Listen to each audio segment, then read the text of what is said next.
have a new chamber director, and we want to talk a little bit about that. Yeah, so over the years, they've tried a few different things. They've had separate people, they've had together.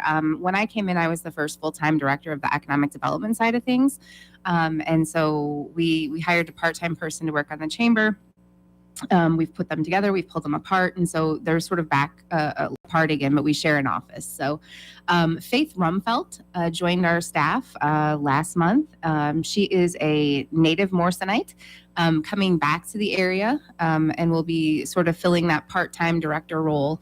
And so, as the weather gets better, you'll start to see her out and about a little bit more, putting together some things. And, one of the things the chamber has talked a lot about is chambers fill different roles in different communities. So if you have a Main Street community like Sterling does, and also a chamber and an economic development, they each play a different role, and they both do some community events.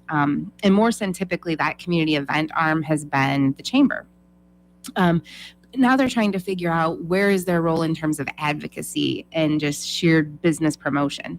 And so I think you're going to see a little bit of a shift from that. I think the other thing that's changed is we have the Department of Fun now in Morrison, and so they're also doing some events. And so I think they'll start to see a little bit of a combination shift there. So. And you got your chamber dinner coming up, and again, you're going to try and do it virtually. It is. And so I think last year was the first time, and it worked out relatively well. We had a few, hiccups that you always have with technology. So worked some bugs out, and they're doing a different sound system. So tomorrow will be the same sort of thing that we've done in the past. So sort of recognizing member accomplishments, achievements, ribbon cuttings that they were able to hold throughout the year, some new businesses that have come to town or opened up. And then we have a couple of chamber board members that are, I hate to use the word retiring because they're not really retiring. They're just moving on to they've sort of, they've expended their term on the board.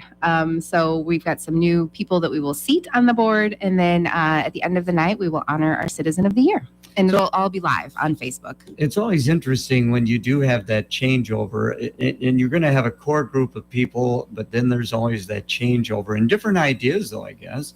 It is. And I think that's the fun part of it, is just to see how that new board will sort of work together with each other, and then a new director. So you've got a lot of new different dynamics happening there. At the same time, the Development Corporation added some board members last summer, some new board members. So we just spent really from November until yesterday working on some priorities and did a survey of, where do you guys see? I certainly have a vision for the town. That's part of my role, right, to lead that group. But I also work for a board of 19 people. So where do your visions for the city fit into all of this, and how do we flush that out? And so it's exciting to have some new ideas and new, not the ones that were there. Certainly respect the history. That's how we got here. But it's exciting to see, here's where we were in 1995 when we started this business park that's now full, that now has a daycare in it, to we have this brand new Main Street. We're going to be turning on the streetlights. Department of Funds going to have an event for that.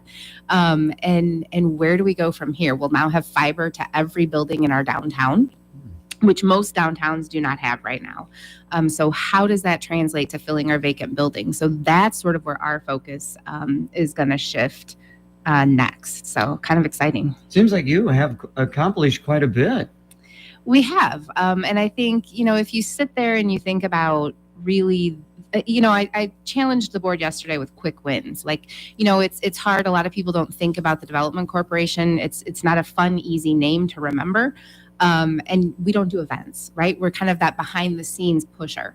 And so to see some of the work come together, or to see things like, we had that mapping program that we did, which is where the Department of Fund came from, where the idea of fiber on Main Street came from, where the idea of the Bark Park came from.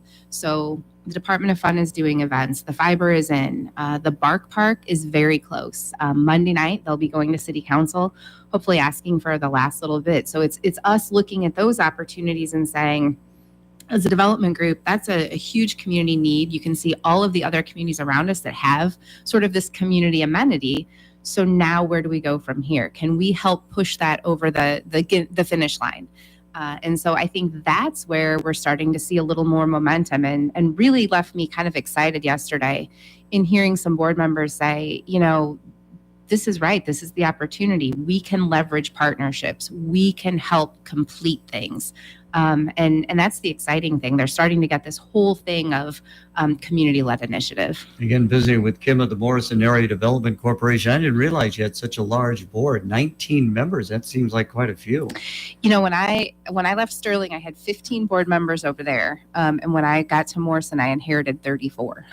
34. 34 between the chamber board and the development corporation. So I love that people want to get involved in the community, but we've been able to pare that down a little bit and make it a little bit more manageable.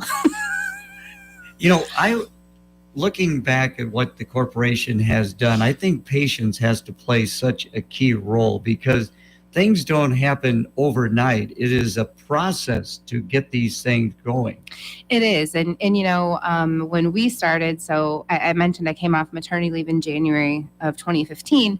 And by March, I knew, well, really at that point, I'd already known that we were daycare deficient. And so by March, I said, you know, to the development corp, we got to look at this and we got to take a serious, if we're looking at long-term longevity for the community, a vibrant, daycare with spots available for kids has to be in this community.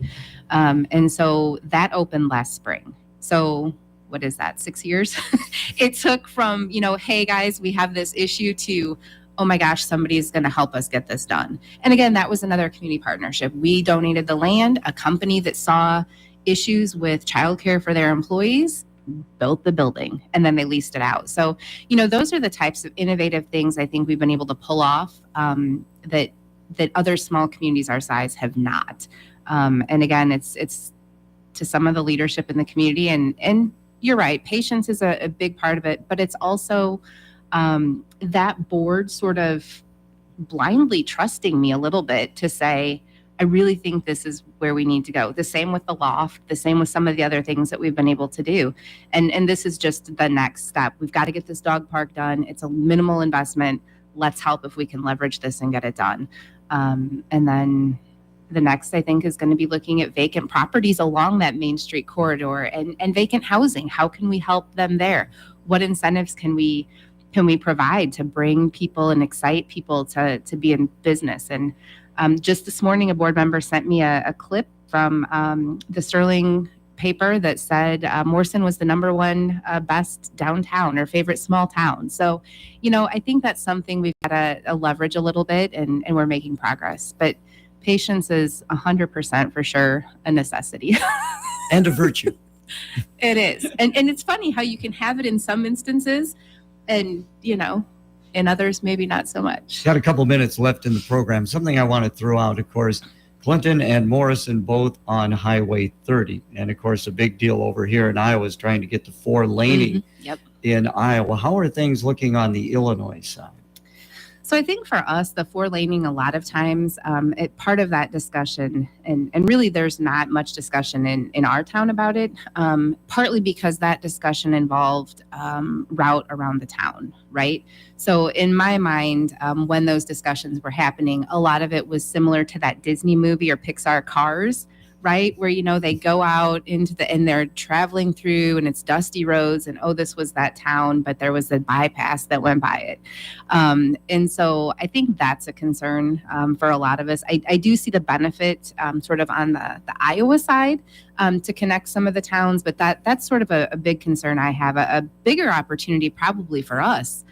Because of the amount of traffic that goes through. We've been looking at traffic counts a little bit, and it can be, depending on the intersection and what else you have, you know, it can be anywhere from 3,000 to about 10,000 cars a day that go through Morrison on Route 30. So the bigger thing for us right now is, you know, is there an opportunity to maybe do a turn lane because we do have such large amount of truck traffic? So that keeps things moving, flowing. The other thing that's really interesting as you talk about Route 30 is, you know, the signage that we're allowed to put on there. So our business district, you know, is a block off of 30, which is sort of that main thoroughfare, but we can't really put anything on there to say Main Street, 1 block left, 1 block right. So we're trying to, that's sort of another step that we're going to try to see if we can navigate with a couple of state agencies to say, like, That's always interesting. Any leeway anywhere. Any things pop up like that, things that you don't think about. You want to do this, but wait, we can't. Why not? Yeah. And I think, sometimes it's that check of like, well, I said this 5 years ago and nobody remembers it. Is it still true today? Well, I guess before I say that, I better make sure that it is still true today. And then now it's like, okay, so we've given a lot of our communities this COVID relief money. We've said we're trying to help the small businesses. Well, to be able to put a sign out there, just to help direct traffic would be very helpful. Can we get that done? I don't know. I guess stay tuned. We got about 40 seconds left in the program. Great having you in. So how are things going? I mean, we ready to roll here in 2022? I think so. I feel, with everything that's changed, with everything we've learned, we've been able to keep open a lot of businesses. I think everybody is looking for just normal again. And it's a new normal, right? It will never be what it used to be. But I think that's good too. We've learned some things. I think we'll forever remember this pandemic and how it's changed our lives. But I think in terms of business, it's also made some great strides and improvements and encouraged some of our businesses to learn to pivot if they want to stay in business. And so I think if there's a lesson to be learned, that's been it. If anybody's listening that can't figure things out, just pivot, because that's how you're going to stay relevant, stay engaged, and stay open. People want to find out more about Morrison. How can they best do that? The Chamber's Facebook page, or they can also reach out to me, 815-600-6267. Great to see you. Thank you. Thanks for having us. You're listening to AM 1340 KROS, Clinton, Iowa. FM 105.9. And KROSradio.com. This is Radio Iowa. I'm Matt Kelly. The Iowa Supreme Court will hear oral arguments today in a case that could lead the court to